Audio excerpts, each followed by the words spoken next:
बच्चों आज हम अध्याय 24 मानव का रक्त परिसंचरण तंत्र का आगे वाला टॉपिक पढ़ रहे हैं। कल हमने पढ़ा था रक्त कैसा होता है, उसका किस तरीके से कार्य होते हैं। आज हम पढ़ रहे हैं रुधिर के समूह कौन कौन से होते हैं, यानी रक्त के कौन कौन से समूह होते हैं। सबसे पहले हम ये देख रहे हैं कि जो रुधिर समूह की खोज करी थी वो करी थी लैंडस्टीनर ने। किसने की थी? लैंडस्टीनर ने। ठीक है, जो लैंडस्टीनर थे उन्होंने ये बताया कि जो हमारा इस रुधिर के समूह को पूरा सिस्टम का नाम दिया इन्होंने एबीओ तंत्र। किस वजह से दिया? इन्होंने बताया था कि जो हमारे रक्ताणु होते हैं उनके ऊपर दो प्रकार के एंटीजन पाए जाते हैं। एक पाया जाता है प्रतिजन ए और दूसरा पाया जाता है प्रतिजन बी। और जो प्लाज्मा होती है उसमें एंटीबॉडी पाई जाती है, एंटी ए और एंटी बी, ये एंटीबॉडी पाई जाती हैं। इसको हम शॉर्ट दूसरे तरीके से स्मॉल ए ले सकते हैं और इसको स्मॉल बी लिख सकते हैं। ठीक है, तो हम एंटीबॉडी को इसी तरीके से दिखाते हैं, इससे नहीं लिख रहे हैं हम, इससे दिखाएंगे, इससे कंफ्यूजन नहीं होगा। ठीक है, एंटीबॉडी ए और एंटीबॉडी बी कहाँ पाई जाती है? प्लाज्मा में। और ये एंटीजन कहाँ पाई जाती है? रक्ताणुओं की सतह पर। सबसे पहले हमने ये चीज़ सीख ली। अब हम ये देखेंगे कि जो एंटीजन होते हैं उनके आधार पर, एंटीजन और एंटीबॉडी के आधार पर ही इन्होंने रक्त समूहों को 4 भागों में बांटा, 4 ग्रुपों में बांट दिया। और वो कौन कौन से 4 ग्रुप थे? जिनमें ए एंटीजन पाया जाता है उस ब्लड ग्रुप को हम क्या कहते हैं? ए ब्लड ग्रुप, जिसके अंदर जिनकी रक्ताणुओं की सतह पे हम देख रहे हैं ए एंटीजन है।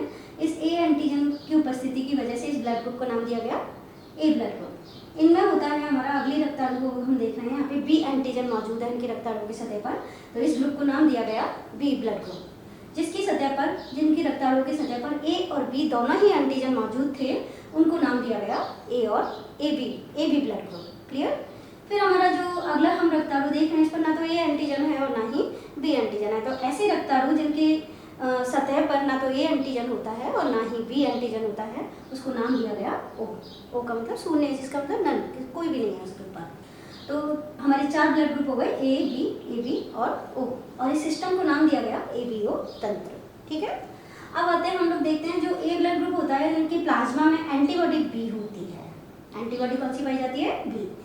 बी ब्लड ग्रुप वालों के प्लाज्मा के अंदर ए एंटीबॉडी पाई जाती है।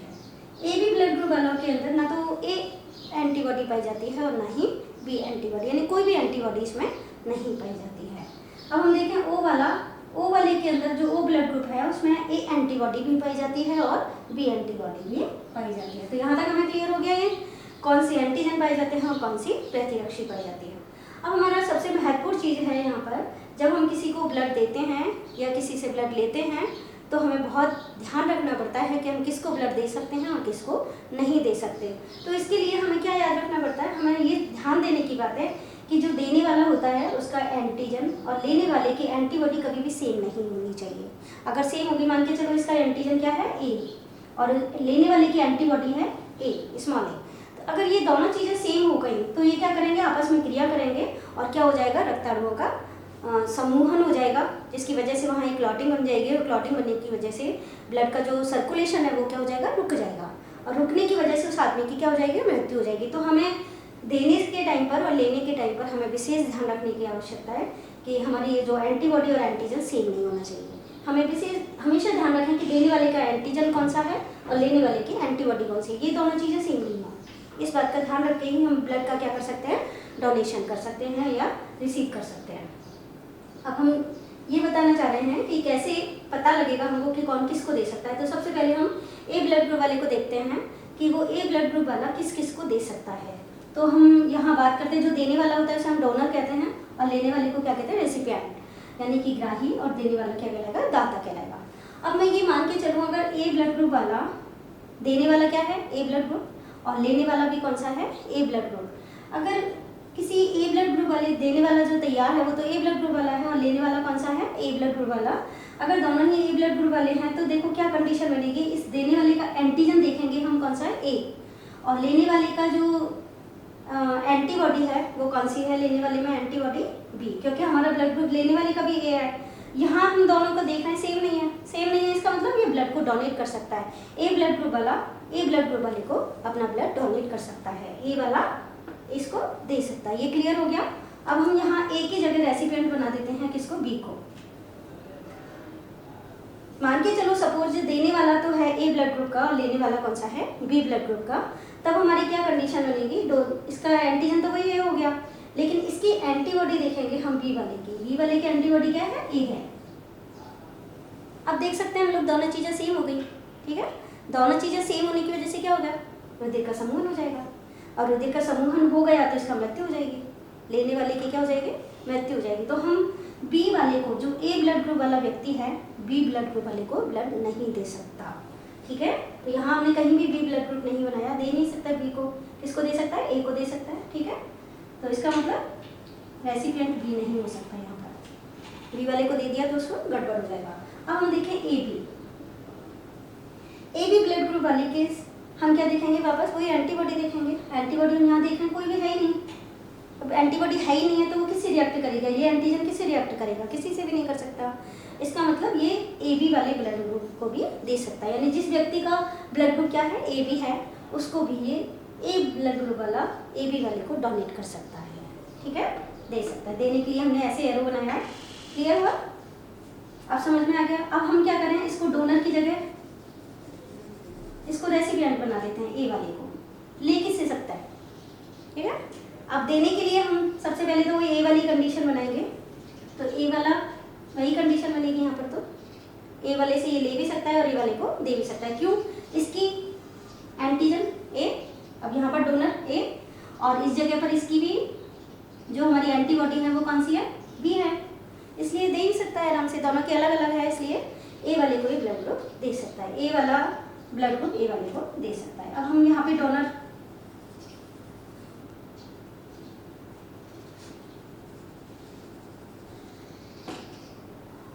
ठीक है, अब किससे लेगा ये, ए वाला ले किससे सकता है वापस से, रेसिपिएंट तो ए ही है, हमने रिसीवर बनाया भी ए को। अब हम देखें यहाँ पे बी से ले सकता है क्या ये, तो बी वाला जब डोनर होता है तो इसकी हम क्या देख रहे हैं, प्रतिरक्षी कौन सी है इसके अंदर, सॉरी एंटीजन कौन सा है इसके अंदर, बी, लेकिन एंटीबॉडी इसके अंदर एंटीबॉडी कौन सी है,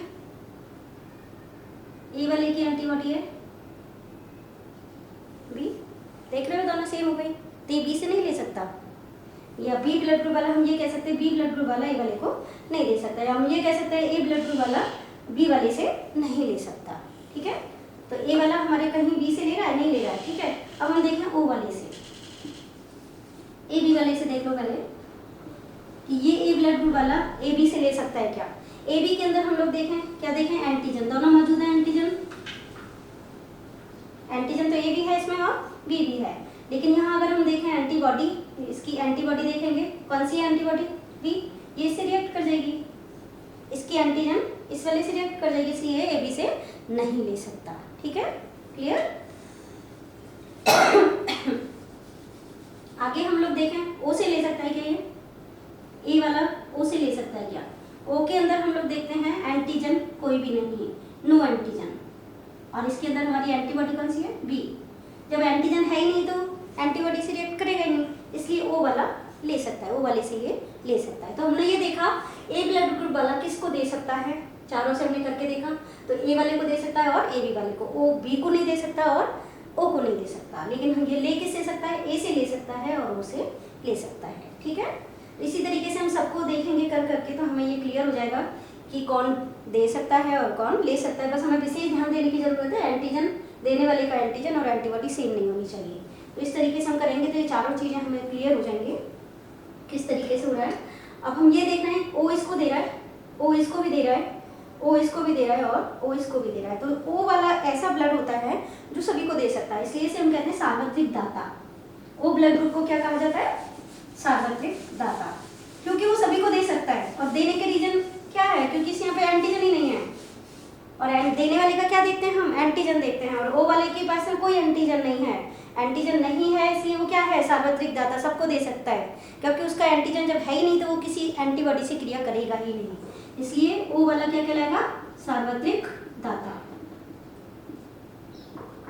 और जो हमारा इसको देख रहे हैं हम ए बी वाले को, ए से भी ले रहा है ये, बी से भी ले सकता है, ए बी से भी ये ले सकता है और ओ से भी ये ले सकता है। लेने के नाम पर कौन सा है, ए बी, क्यों है, इसे हम कहेंगे सार्वत्रिक ग्राही, जो सबसे ले सकता है, इसलिए इसको क्या कहा हमने, सार्वत्रिक ग्राही। अब इसका लेने के पीछे क्या रीजन, हमने ये कहा देने वाले का क्या देखेंगे, एंटीजन। अब यहाँ एंटीजन नहीं था इसलिए सार्वत्रिक दाता हो गया, लेकिन ग्राही का हम क्या देखते हैं, एंटीबॉडी देखते हैं। यहाँ पर कोई एंटीबॉडी नहीं है तो वो भी कोई रिएक्ट नहीं करेगी, इसलिए इसको हम कहेंगे सार्वत्रिक ग्राही। इस तरीके से आज हमारा रुधिर समूह वाला टॉपिक कंप्लीट हो गया। कल हम पढ़ेंगे इसकी वंशागति कैसे होती है। ठीक है, क्लियर।